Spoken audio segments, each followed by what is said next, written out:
We are coming off winning the NBA title, and honestly, I couldn't be happier. But there's some things we got to do in this offseason. There's a couple of question marks about who do we sign, who do we let go, who do we trade. Let's answer those right now. Now, first things first, let's go ahead and look at player retirements and just see who's actually exiting the league. Just like real life, Tony Parker says he's done so and he's out of the league. So Tony Parker, Tyson Chandler, Carmelo Anthony played for 7,000 teams in the latter half of his career. He's out of the league too.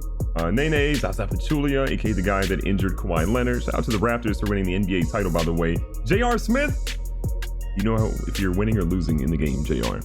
Luau Deng, J.J. Barea. I mean, there's actually some big names here. J.J. Redick, Tony Allen finally leaves. Josh Smith, didn't know he was actually still on an inactive roster.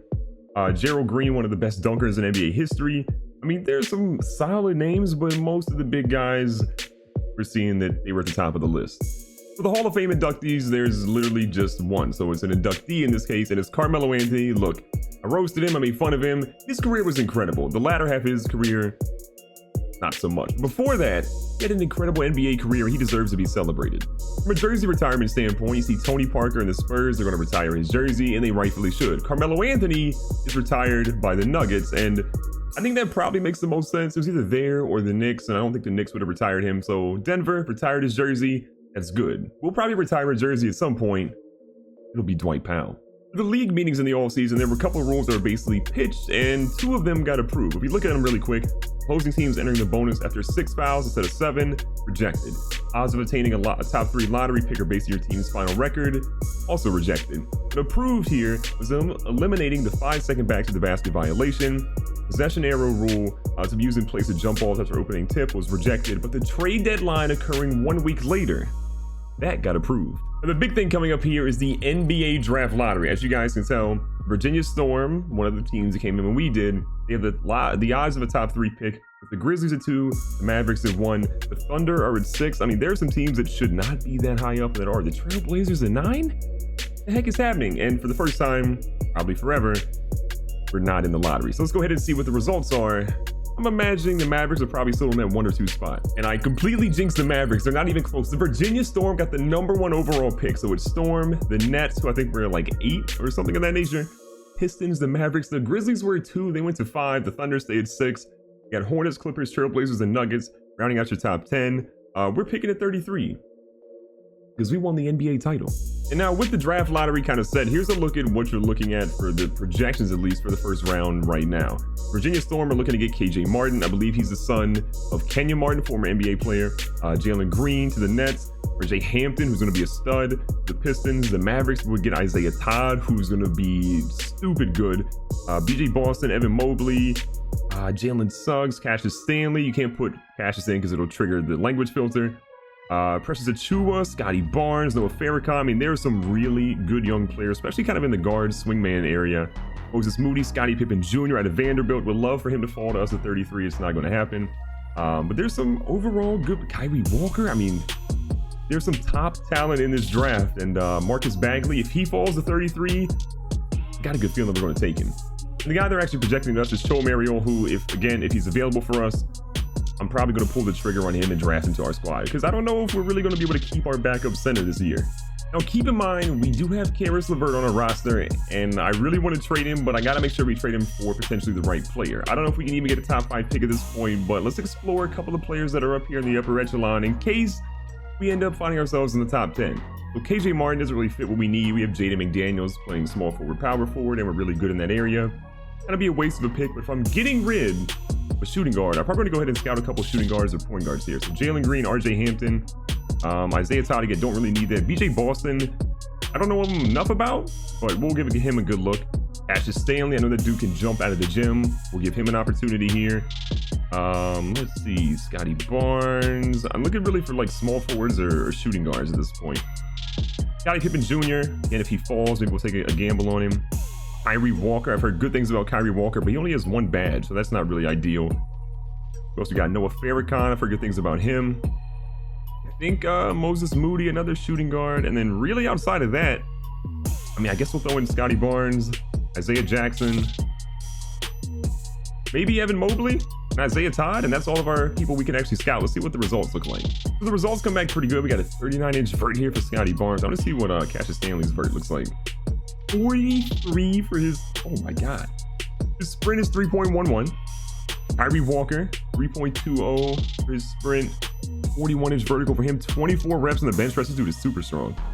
Cassius Stanley, though, looking pretty solid. Got a 40-inch vert for Evan Mobley as a 7-footer, basically, I think is what he was. Isaiah Jackson, the 40-inch vert, 42 for RJ Hampton. He's like 6'5", 6'6". Jalen Green with a 42-inch vert and 15 badges. I think we want to try to trade in that top 5. There's some prospects here that I'm thinking I might want to pull the trigger on them. The team that I wanted to target was the New Jersey Nets. They have the number 2 pick. I can't really get the number 1 pick from the Storm, so if we go number 2, we got an opportunity. For Karis LeVert, they'll give me the 2nd round pick, and we have to give up Nick Weatherspoon, who is solid, but I'm not in love with his overall playing ability. He missed a lot of threes in the playoffs. I'm salty about that. So the 2nd overall pick this year, and I would get Joe Harris's contract, which I would probably try to offload again. Or we could give up Dwight Powell, Jaden McDaniels, and Kevon Looney, or Vucevic in the 2nd overall pick. Which one should I do? I think we're doing this one. Yeah, easy. LeVert, Weatherspoon, the number 2 overall pick, and Joe Harris. The goal is try to get Jalen Green. I think Green is the better overall player, more badges, can dunk pretty much just as well as Cassius Stanley. He's a little bit lower on that side, but he's a much better shooter. If this doesn't work out and we can't get Jalen Green, we'll trade back a couple of picks and try to get Cassius Stanley at like 5 or 6 or something to be safe. For now, this is my strategy. Number 2 overall pick. See if we can go ahead and lock it in. Brooklyn, we're crazy. So that trade was big for a lot of reasons. The biggest part of that was dumping our salary cap. Don't take Jalen Green. I took KJ Martin. That is perfect. I can't lie. Their uniforms look pretty dope with that arm sleeve there. So KJ Martin goes number 1.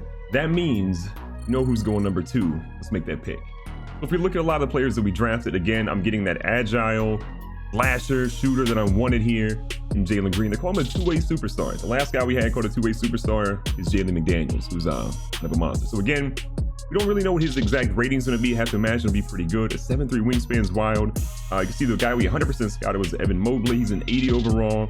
Jalen Johnson, 79. 78 for Scottie Pippen, Hunter Dixon. There's some really good talent here, basically. But Jalen Green, got to pick him. Welcome to Alaska. 6'7", 180 pounds, though. We're going to work on that, honestly. But I'm happy to get him here. We're a dynasty, and we're improving. And number 3, RJ Hampton goes to Detroit. I feel like that's a really good pickup for them. He obviously didn't go to Texas. He went overseas in real life, but still, Detroit got their point guard of the future. The Mavericks, even though they didn't get the number 1 overall pick, they got a guy that has number 1 overall talent, in my opinion. Isaiah Todd is going to be a stud in Dallas. And in number 5, who's arguably one of the better players in the draft that went under the radar, Evan Mobley. The problem is he's 196 pounds. That's 7 feet tall. He's agile. He can jump through the roof, but he's just not really going to be that strong in the post just yet. And then Balsika Brivica, I say his name correctly, goes to OKC. So we do still have our 33rd pick, so we're taking N'Faly Dante again. Not a guy that I'm super in love with, but the value there is undeniable. So recapping the majority of this draft here, KJ Martin goes 1. We have a blockbuster trade getting Karis LeVert his $20 million salary up out of here. And we get Jalen Green. We got Jalen, we got Jaden, we got Ja, we got Nico, we got Charles. That's all we need right now. Isaiah Todd goes 4, Mobley 5. Sharif Cooper goes to the Hornets. BJ Boston goes to the Clippers. Some people had him in the top 3 or top 4. Cade Cunningham to Trailblazers. Jalen Suggs goes to Denver. Cassius Stanley goes to the Knicks. So he fell a little bit further than what he was in the mock draft, but still a good landing spot for him. Moses Moody goes to Chicago. Jalen Johnson goes to Utah. Scottie Pippen goes to the Suns. Would have been cool to see him go to Chicago, either the 14th or 15th pick. Precious Achiuwa goes to Philly. I mean, there's some solid players. Kyrie Walker goes to Miami. Miami's going to be a good spot. They have Dort, they have LaMelo, and they have Kyrie Walker. That's a good young core already. Noah Farrakhan to Indiana. Let's see who we got. Isaiah Jackson falls all the way to 24. James Bouknight goes all the way here to 25. Scotty Barnes to the Spurs. Dan Washington goes to 27. I mean, there's some talented players there. Joe Mariol would have been awesome to draft, but again, he goes 29, a couple of picks before us. Marcus Bagley, who was like a top 15 selection at one point, goes to the Rockets at 30. So James Harden is a guy to play with him. But ultimately, this draft went really well for us. I like what we got talent-wise. So from a rookie signing perspective, we're going to go ahead and sign Jalen Green, obviously, to a 2-year deal. We got N'Faly Dante. We'll sign him again to a 2-year deal. He's super cheap as compared to Jalen Green. And we drafted this guy, Jeffrey Jeffries, which is possibly one of the worst names of all time. We're going to go ahead and decline him and let him go to free agency, or let someone else go ahead and pick him up. We also have two really big player options, Ja Morant and Charles Bassey. I'd be crazy if I didn't keep these player options. So yes, both of these guys are coming back to Alaska. As for the qualifying offers, we did have something out there for Devontae Graham, but I'm going to rescind that one for right now. We could probably pick him back up if we need to. Terrence Ferguson, we're also going to decline that one. We need the extra cap space right now. We need to get underneath where the luxury basically is. Bruno, I would love to bring it back, but not at $11 million a year. He's just not worth that to me right now. So Bruno, you're in free agency. You got N'Faly Dante. Hopefully he's better, but you just cost way too much right now, Bruno, for us to go ahead and gamble on you right now. The free agency is over, and we made a couple of big signings. The biggest one being Brandon Ingram. We kept him on a 5-year, $128 million deal. Is that a lot of money? Yes, it's about $22 million a year, but honestly, compared to some of the other deals that were out there, it's not really that crazy. We also got DeAnthony Melton on a 2-year deal, a player option after 1 year. He's a defensive-minded point guard that we need. Ja Morant's great as our starting guy, but if we need someone to come in and lock up on defense or someone to teach Ja Morant, it's got to be DeAnthony Melton. Some other big signings I'm going to go ahead and point out. Eric Bledsoe went to Cleveland. The Clippers got a really good bargain deal in getting Alonzo Trier to go to LA. The Heat got a couple of signings on their own. They got Aaron Wiggins, they got Jetty Osman, and they also got Bruno Fernando on about a $10 million a year deal. Too rich for our blood, but I wish him the best. Jamal Murray leaves Denver and goes to Charlotte. Honestly, I'm a little surprised by that, but yo, good luck to him. And to show you guys how crazy some of the deals were, Big Frank out of New York. He signed him for about $20 million a year. In comparison, we got Brandon Ingram, who's better overall right now, $2 million more per year and locked him for one more additional year. I'm totally fine with this deal. And to give it an even better comparison, Dennis Smith Jr., 5 years, $147 million. Pretty comparable deal to Brandon Ingram, but they spent a little bit more. And probably the biggest free agency deal of the entire offseason was Kyle Kuzma going up north to Seattle. The Seattle Supersonics signed Kuzma for a 4-year, $110 million deal. They also got his boy Josh Hart, obviously getting some good chemistry there. And Young they brought in, Boban Marjanovic. They brought Cristiano Felicio. I mean, Thon Maker. Seattle might be a little bit of a problem this upcoming season. One of the biggest things, though, that I'm focused on is player progression. I got to make sure that our guys are doing well. Brandon Ingram, now an 89 overall. His inside shot got better. His three-point shot got better. His IQ got better, which is good. He made some bonehead plays this season. Ja Morant, still a stud, an 87 overall now. He's got a B for his inside, B+ for mid-range, A- for three-point. He went from a B to an A-. I think we have him on limitless potential pretty much every offseason. His IQ is now an A-. His rebounding is an A-. Playmaking, I mean, his defense is now a B as well. He's going to be insane. Jalen Green netted out at an 84 overall. He's going to be absolutely just bonkers this year. McDaniels is now an 84 overall. He's going to be the best player in the team very soon. Across the board, he got better. Actually, I didn't realize his three-point rating was only a C. Now it's up to a B. Perimeter defense, a B+, playmaking, a B-. I mean, he is literally the next Kevin Durant. We're going to get a blockbuster deal with him. We got to make sure we got cap space for that when it comes around, but we still have another year for his deal. Charles Bassey ended up seeing him to an 82. His three-pointers now a B-. He shot up big there. His inside D is now a B. We needed that to be huge because he got abused by Hassan Whiteside in the playoffs. Nico Mannion, an 82 overall. Three-pointers more consistent. Playmaking's better. His IQ is better. His perimeter defense is now a B-. Again, we're getting better on defense across the board. Dwight Powell went down. His overall is good in the 80, but his mid-range went down. So Dwight Powell slander. Devon Looney, an 80 overall. Again, this is a lot with that was with chemistry and sort of how well we're doing. Joe Harris, the newly acquired guy. We're going to keep him because he's a really good three-point shooter. I forgot about that, so we're going to keep him on the squad as a guy we bring up off the bench. Damian Dotson, still pretty young at 27, a good player to have off of our team. Anthony Melton, again, our newly acquired guy, 79 overall now. His perimeter D is now an A-, so he went from being good to great now at perimeter defense, and I'm happy with that. And finally, Dante at 75, and that rounds out our roster. Like, everybody pretty much got better. That's what you want. For anybody that cares about the Summer League, Houston ends up beating Philly. This really doesn't matter, right? Our young guys are going to be fine. They lost one game to OKC, were booted out. It is what it is. And when we head to the All-Star weekend, which I am fully intending on having at least one of our guys make the All-Star ballot. Ja Morant hasn't made it. Jaden McDaniels, obviously, in his rookie year didn't make it. Ingram has not made it. One of our guys will make it as we go to Washington, D.C. for the upcoming All-Star break. In training camp, there's a couple things I want to do, and that's really go to untapped potential. We got a lot of guys we could absolutely use it on. If we look at potential, just to make sure we're not, using this incorrectly. Got a couple guys that are still in the A- range. Ja Morant, number 1 on my board. We got to make sure we get him up. He's now an A after being an A-. His potential. We go down to unlimited or untapped potential as well. Again, let's check and make sure we got everybody where they need to be. McDaniels is an A. Actually, I want to make sure we put it on. Can we put on the young guys? I think Jalen Green's actually an A+ for that. Let's make sure that Jaden McDaniels is also good there. Again, got him to an A+, and I'm going to go with third time. You guys have told me time and time again in the comments down below, use untapped potential on pretty much everybody. Charles Bassey, the next guy up, goes from an A-, still being an A-.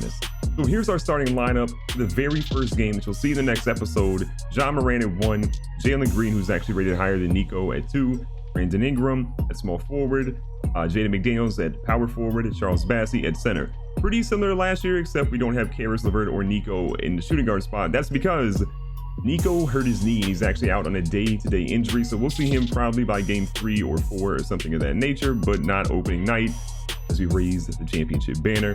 And then you can see Dwight Powell off the bench, Kevon Looney off the bench, Joe Harris, Anthony Melton, Damian Dotson. We did sign TJ McConnell as sort of a guy to help fill out our roster. And then finally, Dante is really probably not going to play much, as well as Alan Crabb. We also signed to a very small deal. And again, Nico should be back any day now. And the last thing that I wanted to really show you guys is that we made some changes to the arena. You guys let me know basically the entire season that the whole Pepsi Center thing, you guys kind of hate it. So we are now proudly sponsored, but not really, the Chick-fil-A Center. What the arena will be known for going forward. Also, I changed the seat color. It was dark blue. We went to kind of like the turquoise, sort of like aqua blue that we had. Stanchions are now going to be sort of a yellow color. You can see them a little bit close up here. Into the yellow kind of for those. I think it kind of looks pretty good. We went from basket type 1 to basket type 2. Not really a big difference there. The other thing is the scores table. Made a couple of adjustments here. So we've got Xbox, we've got Adidas. Shout out to the 3 Stripe Life. We got New Era, we got Spalding, we got State Farm, we have NBA on TNT. If you guys have suggestions for things we should be putting in the scores table, like advertisements, I should put my own YouTube stuff there, something funny, let me know in the comments down below. Feel free to tweet me images if you make them, and maybe I'll basically use them. If you have a really cool image on your gamer tag on Xbox One, just tell me your gamer tag and maybe I'll look it up. And lastly, I just wanted to say thank you guys for making this series what it was. When I first started making the Alaska Explorers, I didn't know if this series would even do well. I'm like, maybe we'll do like an episode or 2, and if you guys like it, we'll run with it. There's so many of you guys who've come through and supported it that I can't say thank you enough. So if you've enjoyed this series at all, feel free to subscribe. I'd love to have you here. Make sure you guys leave a like in this video. And in the next episode, we're going to try to repeat as NBA champions. It's a long road, got a long way to go. But with this young core, feeling pretty optimistic.